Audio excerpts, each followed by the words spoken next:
ನಮಸ್ಕಾರ, ನಾನು ಅರ್ಪಿತಾ, ಲೋಕದರ್ಶನ್ ಡಿಜಿಟಲ್ನಿಂದ.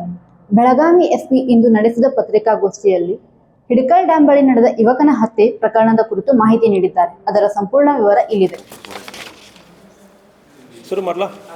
ಎಮ್ಕನ್ ಮಾಡಿ rowdy sheeter murder case. Belagavi ಜಿಲ್ಲೆ ಎಮ್ಕನ್ಮಾರಡಿ ಪೊಲೀಸ್ ಸ್ಟೇಷನ್ ವ್ಯಾಪ್ತಿಯಲ್ಲಿ ಒಂದು ಪಾಸ್ಕಲ್ ಹೃದಯರಾಜ್ ಮುತ್ತುಸ್ವಾಮಿ, ಒಂದು 31 ವರ್ಷ ಇರುವ ಒಂದು ರೌಡಿ ಶೀಟರ್ ನಿನ್ನೆ ಕೊಲೆಯಾಗಿದ್ದಾನೆ. ಇವನು ನಿನ್ನೆ ಹಿಡಕಲ್ ಡ್ಯಾಮ್ ಪಕ್ಕದಲ್ಲಿ ಇರುವ ರೋಡಲ್ಲಿ, ಹಿಡಕಲ್ ಡ್ಯಾಮ್ ರೋಡಲ್ಲಿ ಅವನ ಫ್ರೆಂಡ್ಸ್ ಜೊತೆಗೆ ಬಂದು ಅಲ್ಲಿ ಕೂತ್ಕೊಂಡು ಮಾತಾಡ್ಕೊಂಡಿರೋ ಸಂದರ್ಭದಲ್ಲಿ ಇವನು ಆಪೋಸಿಟ್ ಟೀಮ್ ಒಂದು 10ರಿಂದ 11 ಜನ ಸುಮಾರು ಬಂದು ತಲ್ವಾರ್ನಿಂದ ಇವನನ್ನು ಕೊಲೆ ಮಾಡಿ ಹೋಗಿರೋದು ಕಂಡು ಬಂದಿರ್ತದೆ. ಈ ಪಾಸ್ಕಲ್ ಹೃದಯರಾಜ್ ಮುತ್ತುಸ್ವಾಮಿ ಈ ವ್ಯಕ್ತಿ ಮೇಲ್ಗಡೆ ಸುಮಾರು ಒಂದು 2 ಅಟೆಂಪ್ಟ್ ಮರ್ಡರ್ 2003 ಒಂದು ಗೋಕಾಕ್ ರೂರಲ್ಲಿ ಅಟೆಂಪ್ಟ್ ಮರ್ಡರ್ ದಾಖಲಾಗಿರ್ತದೆ. ಬೆಳಗಾವಿ ಟೌನ್ ವ್ಯಾಪ್ತಿಯಲ್ಲಿ ಒಂದು ಅಟೆಂಪ್ಟ್ ಮರ್ಡರ್ 2023 ದಾಖಲಾಗಿರ್ತದೆ. 2025 ಗೋಕಾಕ್ ಟೌನ್ ವ್ಯಾಪ್ತಿಯಲ್ಲಿ ಒಂದು ಕೊಲೆ ಕೇಸ ದಾಖಲಾಗಿರ್ತದೆ. ಅದೇ ರೀತಿಯಲ್ಲಿ 2026 ಮಾತ್ರ ಇವನನ್ನು ಇಂತಹ ಒಂದು ರೌಡಿ ಶೀಟರನ್ನು ನಾವು ನಿಗಾ ಇಡಬೇಕಂದ್ರೆ ಉದ್ದೇಶದಿಂದ ಇವನ ಕಂಪ್ಲೀಟ್ ಮೂವ್ಮೆಂಟನ್ನು ನಾವು ಫಾಲೋ ಮಾಡಿ ಇನಿಷಿಯಲಿ ಇವನು ಸಾಗಚರಾಗಿರುವ ವಿಶಾಲ್ ಮೇಸ್ತ್ರಿ ಎಂಬವನ ಜೊತೆ ಅವನು ಇದರಲ್ಲಿ 2025 ಗೋಕಾಕ್ ಟೌನ್ ವ್ಯಾಪ್ತಿಯಲ್ಲಿ ಪರಶುರಾಮ್ ಗೊಂದ್ಲೆ ಎಂದು ಅವನನ್ನು ರೌಡಿ ಶೀಟರ್ ಅವನನ್ನು ಕೊಲೆ ಮಾಡಿರುವುದರಲ್ಲಿ ಇಬ್ಬರು ಆರೋಪಿಗಳು ಪಾಸ್ಕಲ್ ಮುತ್ತುರಾಜ್ ಮತ್ತು ವಿಶಾಲ್ ಮೇಸ್ತ್ರಿಗೆ ಸಹಕಾರಕ್ಕಾಗಿ ಕೋರ್ಟ್ ವ್ಯಾಪ್ತಿಯಲ್ಲಿ ಆರ್ಮ್ಸನ್ನು ತೊಗೊಂಡು ಬಂದಿರೋದು ನಮ್ಮ ಗಮನಕ್ಕೆ ಬಂದು 2026 ಗೋಕಾಕಲ್ಲಿ ಆರ್ಮ್ಸ್ ಆ್ಯಕ್ಟ್ ಒಂದು ಮಾಡಿದ್ವಿ. ಅದಾದಮೇಲೆ ಸುತ್ತಮುತ್ತ ಜನರನ್ನು ಎದುರಿಸಿರೋದು ಕಂಡು ಬಂದು ಒಂದು ಕೇಸ್ ಮಾಡಿದ್ವಿ.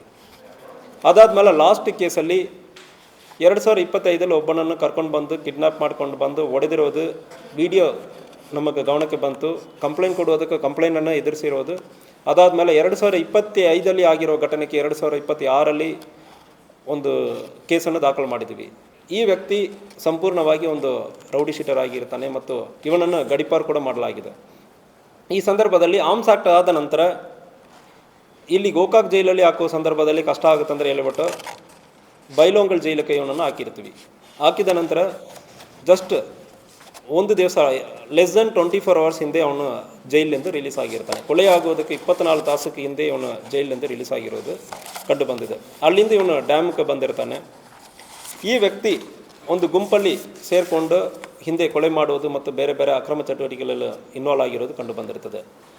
ಅದೇ ರೀತಿಯಲ್ಲಿ ಇವನು ಬೇರೆ ಬೇರೆ ಜನರ ಜೊತೆ ಮತ್ತು ಗುಂಪು ಜೊತೆ ಇನ್ವಾಲ್ವ್ ಆಗಿರೋದು ಮತ್ತು ಹವಾ ಮಾಡುವುದಕ್ಕೆ ಗೋಕಾಕ್ ಟೌನ್ ವ್ಯಾಪ್ತಿಯಲ್ಲಿ ಗುಂಪು ಸೇರಿಕೊಂಡು ಮಾಡಿರೋದು ಇದೆಲ್ಲ ಕೂಡ ರೆಕಾರ್ಡ್ ಮಾಡಿ ನಾವು ಗಡಿಪಾರು ಕೂಡ ಮಾಡಿದ್ದೀವಿ. ಅದಾದಮೇಲೆ ಕೂಡ ಇಂತಹ ಒಂದು ವ್ಯಕ್ತಿ ಮೇಲ್ಗಡೆ ಇವತ್ತು ಕೊಲೆ ಆಗಿದ್ದಾನೆ. ಈ ಕೇಸಲ್ಲಿ ಯಾರ್ಯಾರು ರೌಡಿ ಶೀಟರ್ ಇನ್ವಾಲ್ವ್ ಆಗಿದ್ದಾರೋ ಇವರ ಮೇಲ್ಗಡೆ ಕಟ್ಟುನಿಟ್ಟಾಗಿ ಯಾರ್ಯಾರು ಈ ಕೊಲೆಯಲ್ಲಿ ಇನ್ವಾಲ್ವ್ ಆಗಿದ್ದಾರೋ ಸಂಪೂರ್ಣ ಕಟ್ಟುನಿಟ್ಟಾಗಿ ತನಿಖೆಯನ್ನು ನಾವು ಮಾಡ್ತಾಯಿದ್ದೀವಿ. ಈ ಕೇಸ್ ಒಂದು ಗೋಕಾಕಲ್ಲಿ ಶಾಂತಿ ಉಂಟಾಗುವುದಕ್ಕೆ ಈ ಕೇಸ್ ಲಾಸ್ಟ್ ಕೇಸ್ ಆಗಿರುತ್ತೆ ಅಂದರೆ ಹೇಳ್ತೀನಿ. ಈ ಮರ್ಡರ್ ಕೇಸ್ ಆದಮೇಲೆ ಇದಕ್ಕೆ ಮುಂಚೆ ಇಂಥ ರೌಡಿ ಚಟುವಟಿಕೆ ಯಾವುದೇ ಕಾರಣಕ್ಕಾಗೋದಕ್ಕೆ ಬಿಡೋದಿಲ್ಲ. ಯಾರು ಮಾಡ್ತಾರಂದ್ರೆ ಅದಕ್ಕೆ ಅವಕಾಶ ಇರೋದಿಲ್ಲ. ಈಗಲೇ ಎಲ್ಲರನ್ನೂ ಕೂಡ ಜೈಲಿಗೆ ಕಳಿಸ್ತೀವಿ. ಇದರಲ್ಲಿ ಯಾರ್ಯಾರು ಇನ್ವಾಲ್ವ್ ಆಗಿದ್ದಾರೋ ಅಷ್ಟು ಜನರನ್ನು ಕೂಡ ಜೈಲಿಗೆ ಕಳಿಸ್ತೀವಿ. ಗಡಿಪಾರಾಗಿದ್ದ ಇದರಲ್ಲಿ ಇದು ಒಂದು ಗ್ಯಾಂಗಲ್ಲಿ ಭಾಳಷ್ಟು ಜನರನ್ನು ನಾವು ಗಡಿಪಾರು ಮಾಡಿದ್ದೀವಿ. ಕೆಲವೊಬ್ಬರು ಕೋರ್ಟ್ ಆದೇಶ ಮತ್ತು ಕೋರ್ಟಲ್ಲಿ ರಿವಿಷನ್ ಮಾಡ್ತೀವಿ ಅಂದರೆ ಹೇಳಿಬಿಟ್ಟು ಸ್ಟೇ ಮಾಡಿಕೊಂಡು ಬಂದರು. ಈ ಕೇಸಲ್ಲಿ ಈ ಪಾಸ್ಕಲ್ ಹೃದಯರಾಜ್ ಸಿಕ್ಕಾಪಟ್ಟ ಹೊಡೆದಿರೋದು ಒಂದು ವಿಡಿಯೋನೂ ಕೂಡ ಇದೆ. ಆ ವಿಡಿಯೋ ಆಧಾರದನ್ನು ಇಟ್ಕೊಂಡು ನಾವು ಕೋರ್ಟಲ್ಲಿ ಇವನನ್ನು ಪ್ರೊಡ್ಯೂಸ್ ಮಾಡಿ ಇಂತಹ ಒಂದು ಆಲ್ರೆಡಿ ಕೊಲೆ ಕೇಸಲ್ಲಿ ಇನ್ವಾಲ್ವ್ ಆಗಿದ್ದಾನೆ ಮತ್ತು ಈಗ ಇಂಥ ರೀತಿಯಲ್ಲಿ ಕಿಡ್ನಾಪ್ ಮಾಡಿಕೊಂಡು ಹೊಡಿತಾ ಇದ್ದಾನಂದರೆ ಹೇಳಿಬಿಟ್ಟು ನಾವು ಕೋರ್ಟಲ್ಲಿ ಪ್ರೊಡ್ಯೂಸ್ ಮಾಡಿದ್ವಿ. ಬಟ್ ಅವನಿಗೆ ಬೇಯಿಲ್ಲ ವಿತಿನ್ ಒಂದು not more than 60 to 90 days. Murder ಆಗೋದಕ್ಕೆ ಒಂದು ದಿವಸ 24 hours ಬಿಫೋರ್ ಅವನಿಗೆ ಬೇಲ್ನಿಂದ ಬಂದಿದ್ದ. ಕೊಲೆ ಆದವನು ರೌಡಿ ಶೀಟರ್. ಅವನ ಮೇಲ್ಗಡೆ ಭಾಳಷ್ಟು ಕೇಸ್ ಇದೆ.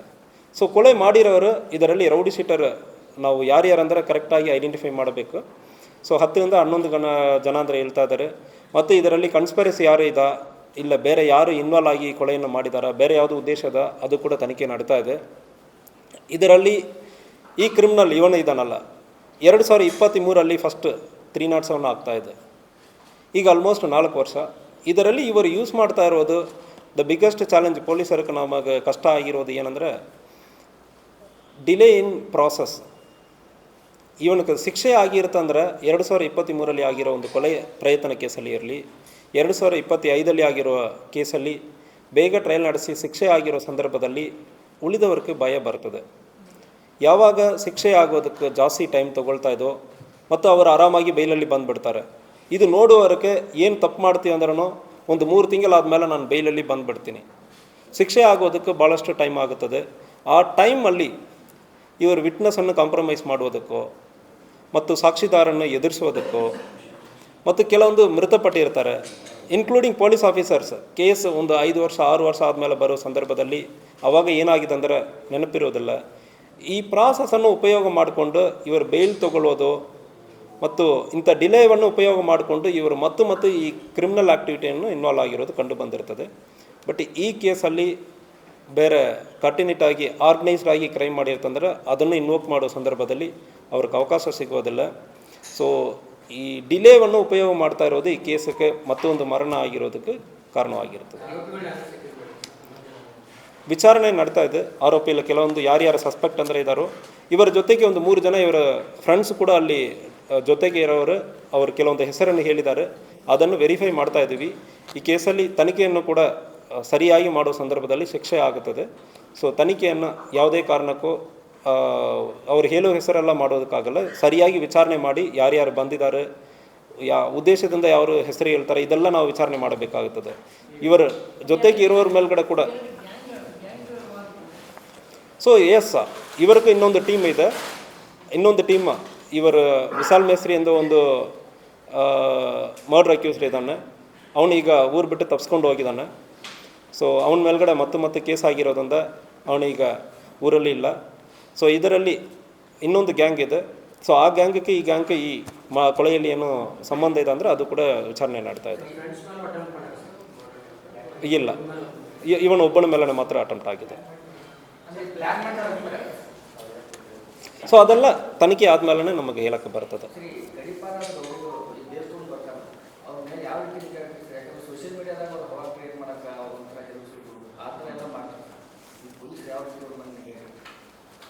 ಸೊ ನಮಗೆ ಬಿಗ್ಗೆಸ್ಟ್ ಚಾಲೆಂಜ್ ಈಗ ಈ ಪ್ರಾಸೆಸ್ಸಲ್ಲಿ ನಾವು ಸ್ಟೇ ಅಂದರೆ ಹೇಳೋದಲ್ಲಿ ನಮಗೆ ಬಿಗ್ಗೆಸ್ಟ್ ಚಾಲೆಂಜ್ ಇದೆ. ಈಗ ನಾವು ಗಡೀಪಾರು ಮಾಡಿರ್ತೀವಿ, ಒಂದು ಕ್ವಾಶ್ ಮಾಡ್ತಾರಂದ್ರೆ ನಮ್ಮಲ್ಲಿ ಪ್ರೊಸೀಜರಲ್ ಆಪ್ಸಸ್ ಇದು ಕ್ವಾಶ್ ಮಾಡ್ತಾರಂದ್ರೆ ನಾವು ಪ್ರೊಸೀಜರನ್ನು ಸರಿಪಡಿಸಬಾರ್ದು. ಬಟ್ ಎಲ್ಲರಿಗೂ ಸ್ಟೇ ಕೊಡೋ ಸಂದರ್ಭದಲ್ಲಿ ಅದು ನಿಜವಾಗ್ಲೂ ಪೊಲೀಸಕ್ಕೆ ಒಂದು ಕೆಲಸ ಮಾಡೋದಕ್ಕೆ ಕಷ್ಟ ಆಗ್ತಾಯಿದೆ, ಇಂಥ ಸ್ಟೇ ಕೊಡೋದು ಪರ್ಟಿಕ್ಯುಲರ್ಲಿ. ಸೊ ಅದು ನಿಜವಾಗ್ಲೂ ಆಗಿರುವ ಚಾಲೆಂಜ್. ಸ್ಟೇ ಕೊಟ್ಟು ಅದು ನೆಕ್ಸ್ಟ್ ಹಿಯರಿಂಗ್ ಬೇಗ ಆಗೋ ಸಂದರ್ಭದಲ್ಲಿ ಒಂದು ಇಂಥಾಗ ತಪ್ಪು ಮಾಡುವವರನ್ನು ನಾವು ಕಂಟ್ರೋಲ್ ಮಾಡೋದಕ್ಕೆ ಗಡೀಪಾರು ಒಂದು ಒಳ್ಳೆಯ ಅವಕಾಶ ಇತ್ತು. ನಾವು ಭಾಳಷ್ಟು ಮಾಡಿದ್ವಿ, ಬಟ್ ಅದರಲ್ಲಿ ಸ್ಟೇ ಸಿಗೋದು ನಮಗೆ ಚಾಲೆಂಜ್ ಆಗಿದೆ. ಸೊ ಗಡೀಪಾರಲ್ಲಿ ಸುಮಾರು ಒಂದು 29 ಜನ ಗಡೀಪಾರು ಮಾಡಿದ್ವಿ. ಅದರಲ್ಲಿ ಆಲ್ಮೋಸ್ಟ್ ಒಂದು 10 ಜನರಿಗೆ ಸ್ಟೇ ಸಿಕ್ಕಿದೆ.